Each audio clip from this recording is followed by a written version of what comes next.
Bem, minha gente, voltando aqui então, algumas observações importantes sobre o parágrafo 1º do artigo 14, aquela história do voto facultativo, voto obrigatório. Bom, em primeiro lugar, perceba comigo que esse parágrafo 1º do artigo 14, ele se refere a duas coisas diferentes. Olha aqui, ele se refere ao alistamento eleitoral e ele se refere ao voto. São dois momentos diferentes. O alistamento eleitoral é o momento em que você se inscreve perante a justiça eleitoral. É o momento em que você tira o seu título de eleitor. Já o voto é um momento posterior, em que você, já alistado eleitoralmente, comparece lá no processo político eleitoral para manifestar sua vontade no dia da eleição. É claro que para que haja o momento do voto, é preciso que antes tenha havido o momento do alistamento eleitoral. Só vota quem está alistado eleitoralmente, ok? Então são dois momentos distintos, sempre o alistamento é um momento anterior e o voto é um momento posterior. Apesar de serem dois momentos distintos, a Constituição tratou esses dois momentos da mesma maneira em relação a serem ou não obrigatórios. Ou seja, quando o alistamento for obrigatório, o voto também será obrigatório. Quando o alistamento for facultativo, o voto também será facultativo. Não há qualquer possibilidade de um ser obrigatório e do outro ser facultativo. Ou os dois são obrigatórios, ou os dois são facultativos. E quando é que os dois são obrigatórios? Olha aqui comigo, para os maiores de 18 anos. E quando é que os dois são facultativos? Para os analfabetos, para os maiores de 70 anos e para os maiores de 16 e menores de 18 anos. Muito bem, parece tudo muito simples, mas imagine que você encontre uma questão de prova dizendo o seguinte: o alistamento eleitoral facultativo não implica a obrigatoriedade do voto. E aí, você marca o quê? O alistamento eleitoral facultativo não implica a obrigatoriedade do voto. Está certo ou está errado? Em outras palavras, o que é que está sendo cobrado aí?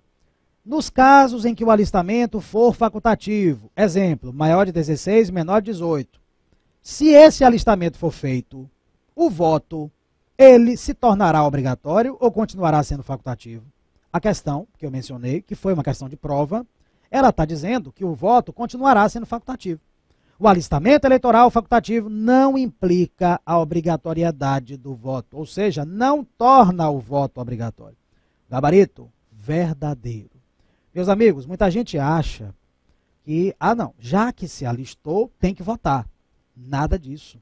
Mesmo os já alistados têm o voto facultativo se tiverem mais de 16 e menos de 18 anos, ok? Evidentemente, se no dia da eleição a pessoa já tiver 18 anos, o voto vai ser obrigatório, né? Mas digamos que a eleição aconteça quando a pessoa tiver 17 anos de idade. Ela se alistou com 16, a eleição acontece quando ela tem 17. O voto é facultativo, ok? Cuidado com esse detalhe que já foi cobrado várias vezes em prova de concurso. Uma outra coisa também importante sobre isso, a emancipação civil, que é uma antecipação da capacidade civil plena, não antecipa a obrigatoriedade do voto, não. O que é emancipação civil? É uma situação em que a pessoa, que em princípio só seria plenamente capaz aos 18 anos, ela tem antecipada essa capacidade civil plena. Aí o Código Civil Brasileiro diz quais são as causas de emancipação. Por exemplo, o casamento. A pessoa que se casa com 16 anos de idade está automaticamente emancipada. Ela teve antecipada a sua capacidade civil plena. Mas isso não repercutirá na esfera dos direitos políticos. Portanto, o voto continuará sendo facultativo, ainda que aconteça a emancipação civil da pessoa, ok? Isso também já foi cobrado em prova algumas vezes. Muito bem, seguindo adiante, olha aqui o parágrafo 2º. Não podem alistar-se como eleitores os estrangeiros e, durante o período do serviço militar obrigatório, os conscritos. Olha só, não podem alistar-se como eleitores, ou seja, são inalistáveis os estrangeiros e ainda os conscritos durante o período do serviço militar obrigatório. Bom, quanto aos estrangeiros, evidentemente o estrangeiro é aquele que não é brasileiro, nem nato nem naturalizado, né? Cuidado com esse detalhe. Quando o estrangeiro se naturaliza no Brasil, ele deixa de ser estrangeiro. Ele passa a ser brasileiro naturalizado. Então, evidentemente, não é do naturalizado que o parágrafo 2º está tratando. Ele está tratando daquele que não é brasileiro nato e também não é brasileiro naturalizado. Esse sim é o estrangeiro. E ele é inalistável, não pode alistar-se como eleitor no nosso país. Apesar de ter aquela exceção dos portugueses com residência permanente no país, se houver reciprocidade para brasileiros, nós vimos que esse português terá os mesmos direitos do brasileiro, o que envolve direitos políticos. Então, esse é um caso em que um estrangeiro poderia alistar-se como eleitor no nosso país. Percebeu? É a única exceção. Agora, as provas de concurso não costumam fazer esse link, não. Então, se você encontrar na sua prova do INSS alguma coisa do tipo, segundo a Constituição Federal, os estrangeiros não podem alistar-se como eleitores, ponto. Você vai marcar certo. Porque a prova não costuma fazer esse link desse parágrafo que estamos vendo aqui com a situação do português. Tá certo? Deveria, mas não faz. Você vai marcar certo, estrangeiro não pode alistar-se como eleitor. Além do estrangeiro, que não pode alistar-se como eleitor, tem também o conscrito. O conscrito é aquele que está prestando serviço militar obrigatório. Aquele que está recrutado, convocado para prestar um serviço militar obrigatório. Olha, normalmente o jovem do sexo masculino, quando completa 18 anos, ele vai lá e se alista para o serviço militar obrigatório. Normalmente ele fica como reservista, mas ele pode ser convocado para prestar esse serviço militar obrigatório durante alguns meses. Então ele estará conscrito, inalistável, não pode alistar-se como eleitor. Se por acaso já tiver feito o alistamento antes, então o alistamento ficará suspenso durante o tempo em que ele estiver conscrito. Tanto é que o conscrito não vota e nem pode ser votado exatamente porque não está com um alistamento eleitoral válido. Seja porque nunca o fez e nem pode fazê-lo, seja porque já tinha feito o alistamento eleitoral, mas ele está suspenso durante o tempo em que a pessoa está conscrita. Percebeu? Então, estrangeiro e conscrito são inalistáveis, não podem alistar-se como eleitores. Agora, adiantando aqui, ó, nós temos o parágrafo 4º, terceiro a gente já falou, temos o parágrafo 4º agora. Olha só o que ele diz. São inelegíveis os inalistáveis, que acabamos de ver, quem são? Estrangeiros e conscritos, e os analfabetos. Veja bem, nós estamos aí diante de uma inelegibilidade para todos os cargos públicos. A pessoa é inelegível para qualquer cargo. Os inalistáveis e os analfabetos. Quanto aos analfabetos, note que a situação deles acaba sendo a mesma do maior de 16 e menor de 18. O maior de 16 e menor de 18, nós vimos aqui, ele pode votar, embora não seja obrigado a fazê-lo, voto facultativo, mas ele não pode ser votado, porque ele não preenche aquela condição de elegibilidade da idade mínima de 18 anos para vereador. Então, o maior de 16 e menor de 18 tem a cidadania ativa, mas não tem a cidadania passiva. Mesma coisa o analfabeto. O analfabeto também pode votar, voto facultativo, não é obrigado, mas não pode ser votado, porque está dito aqui que ele é inelegível para qualquer cargo. Então ele tem a cidadania ativa, mas não tem a cidadania passiva. Mesma coisa dos maiores de 16 e menores de 18 anos. Tá claro isso? Agora veja, meus amigos, quando nós falamos de inelegibilidade, do que se trata exatamente? Inelegibilidade, você está percebendo, é aquela situação que retira da pessoa a possibilidade dela se eleger, ok? Existem inelegibilidades que impedem qualquer eleição. É o caso dessas que nós estamos vendo aqui. Elas são chamadas de inelegibilidades absolutas, totais. Impedem que a pessoa se eleja para qualquer cargo eletivo. Mas tem algumas outras que impedem que a pessoa se eleja para um cargo ou para alguns, mas não para todos os cargos. São inelegibilidades parciais, relativas. Quais são essas, as parciais, as relativas? Olha aqui a continuação. Parágrafo 5º. O presidente da República, os governadores de Estado e do Distrito Federal, os prefeitos e quem os houver sucedido ou substituído no curso dos mandatos poderão ser reeleitos para um único período subsequente. Olha, aqui nós temos a famosa regra da reeleição.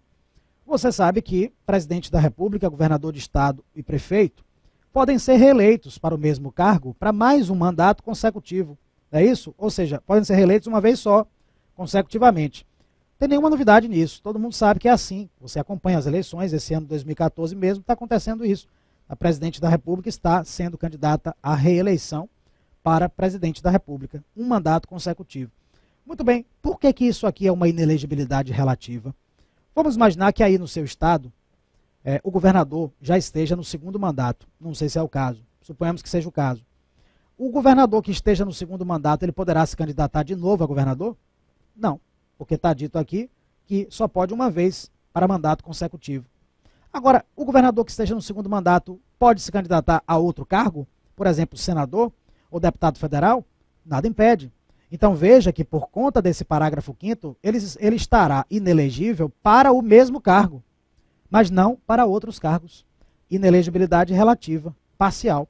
Agora, o grande detalhe desse parágrafo é que ele não se refere, você tem que ter cuidado com isso, àqueles que fazem parte do Poder Legislativo.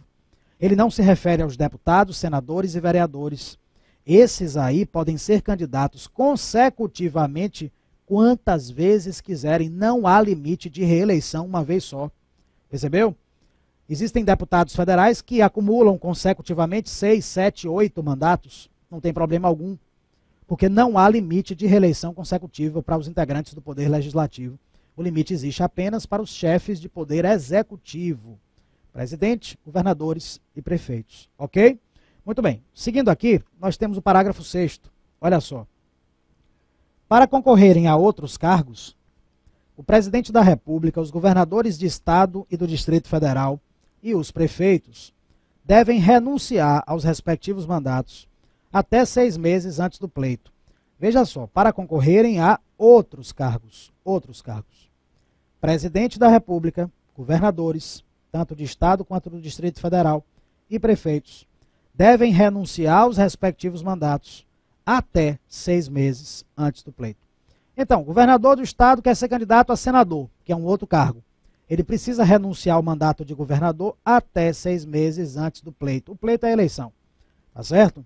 Agora, e se o governador quiser ser candidato a governador de novo na reeleição?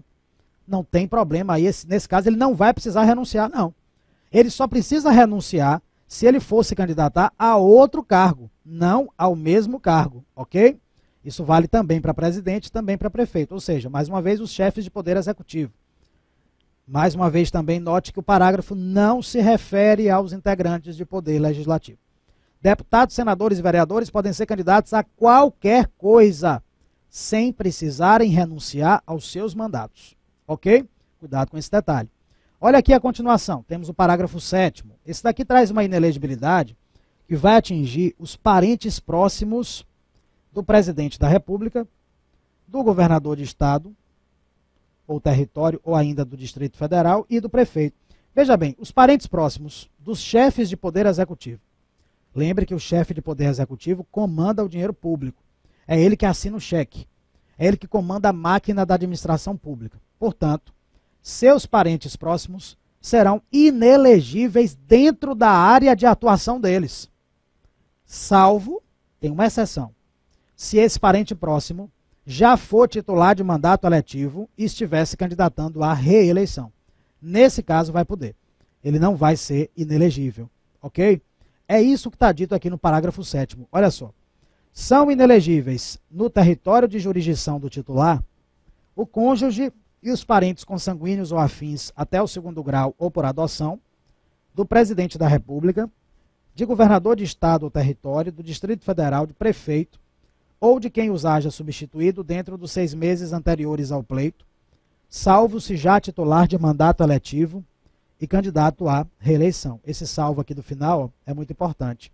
Salvo se já titular de mandato eletivo e candidato à reeleição. Muito bem, alguns exemplos rapidamente.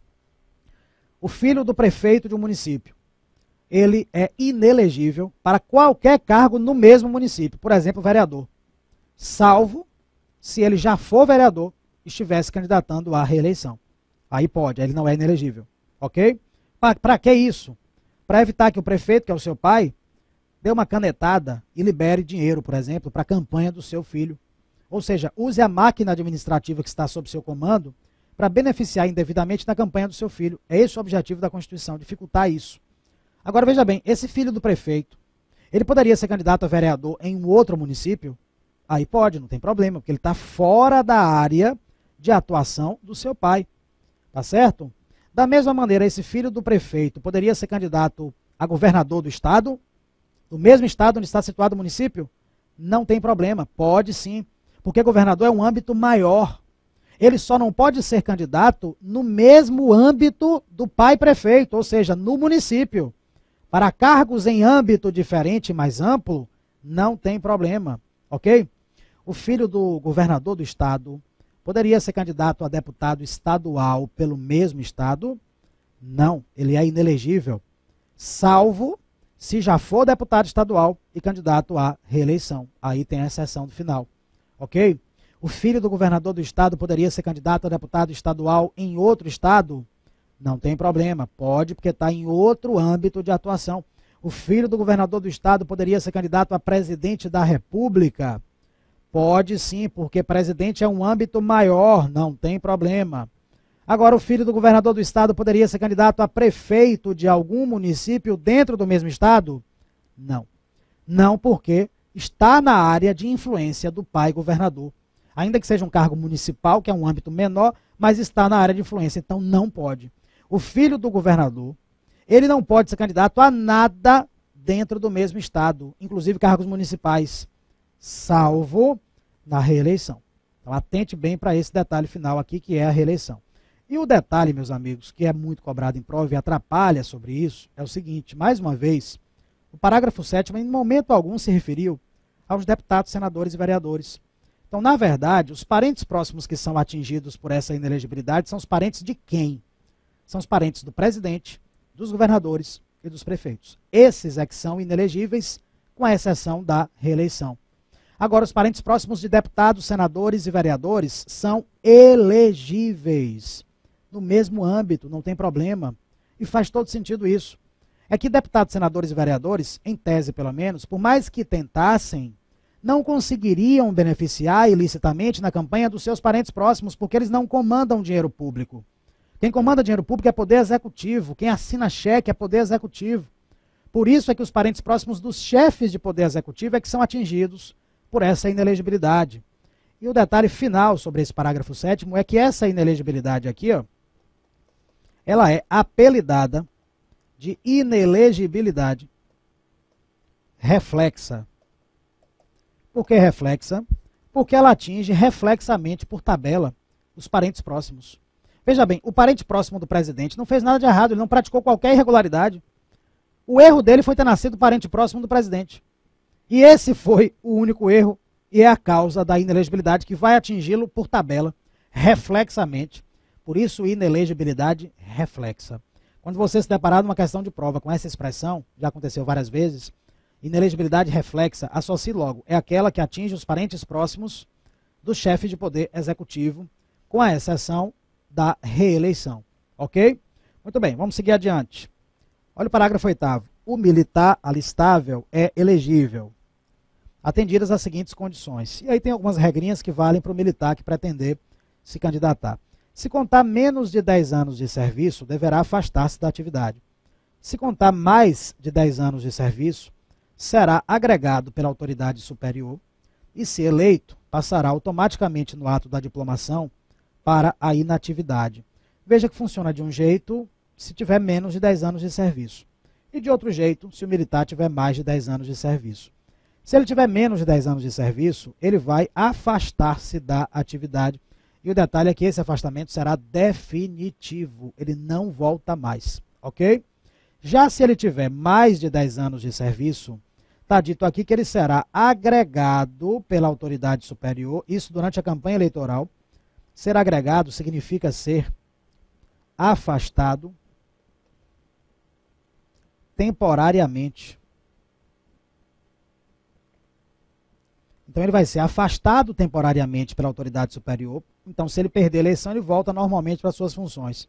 Se ele ganhar a eleição, olha aqui, ele passará para a inatividade no ato de diplomação. No momento que ele for diplomado pela Justiça Eleitoral, no momento que ele receber o diploma da eleição, ele vai passar para a inatividade e vai exercer o seu mandato.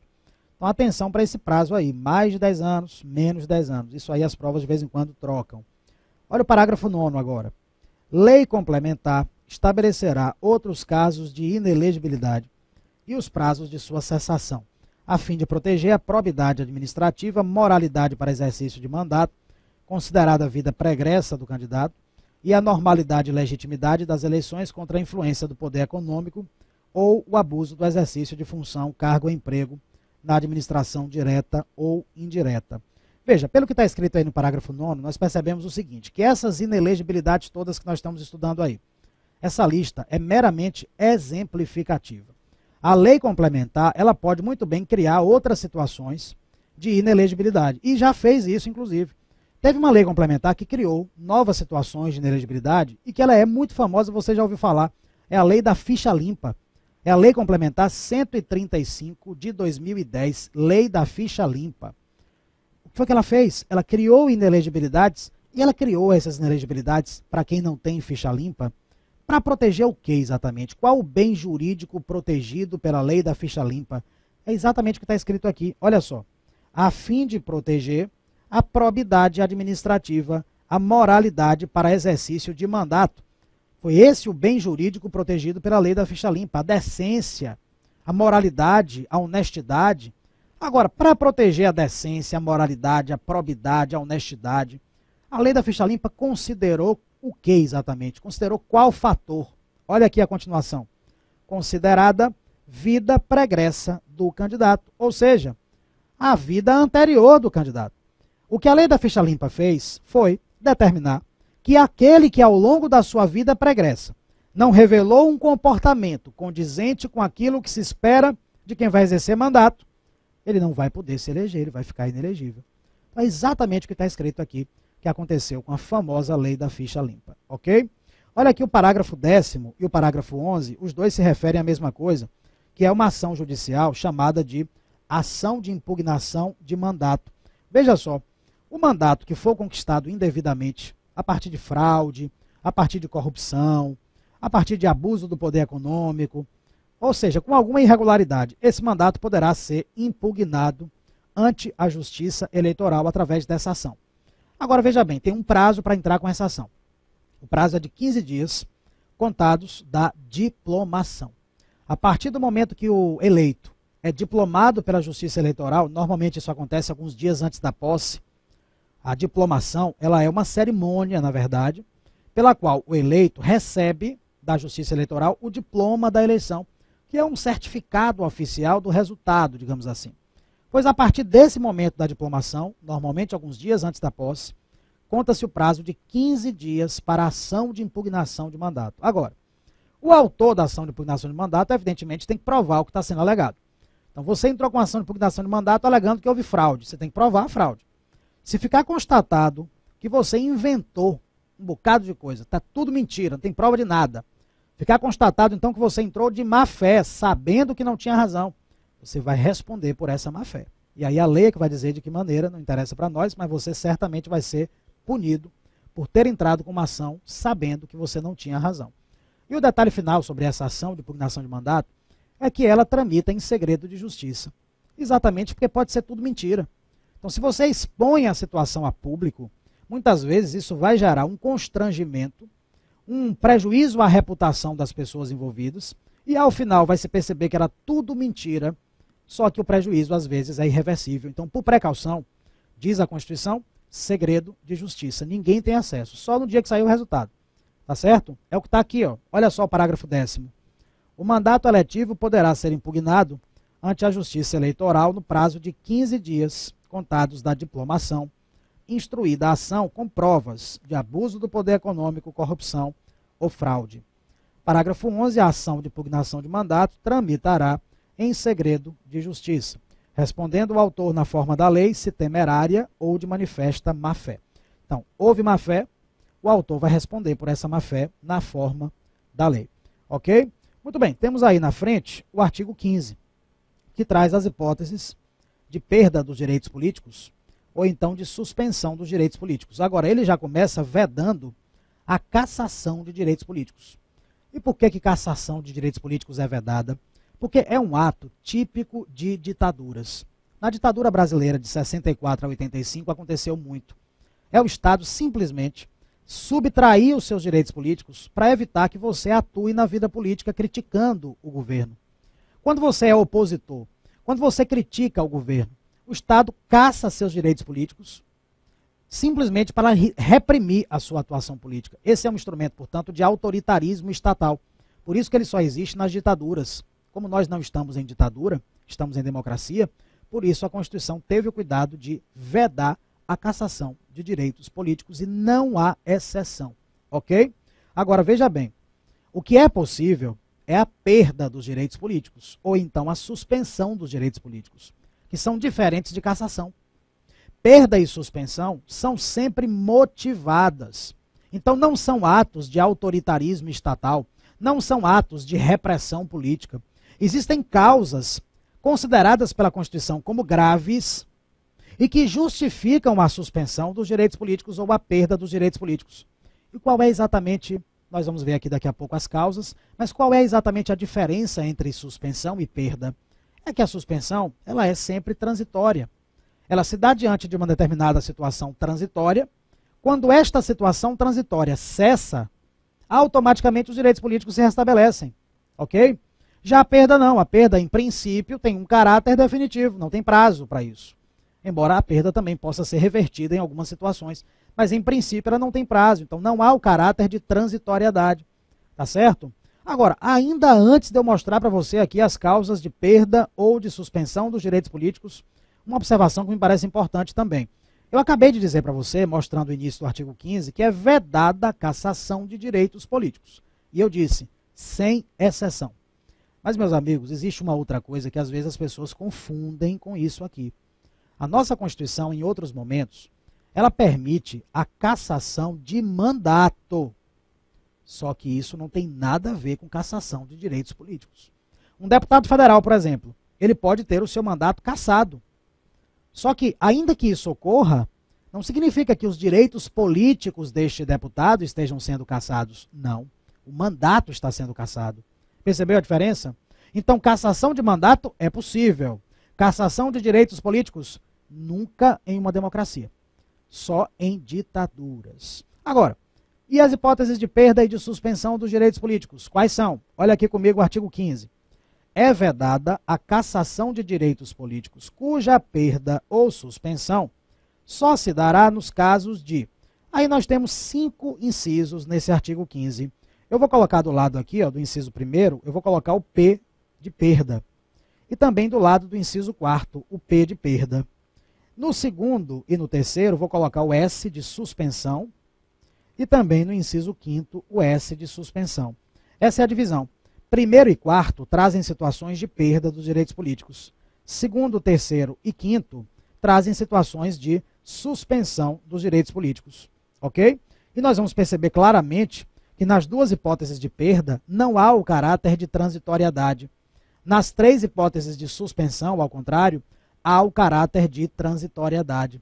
Tá certo? Vamos fazer um intervalo rapidamente, daqui a pouco a gente volta mostrando aqui as hipóteses de suspensão ou de perda dos direitos políticos. E também seguindo adiante no assunto direitos políticos. Até já.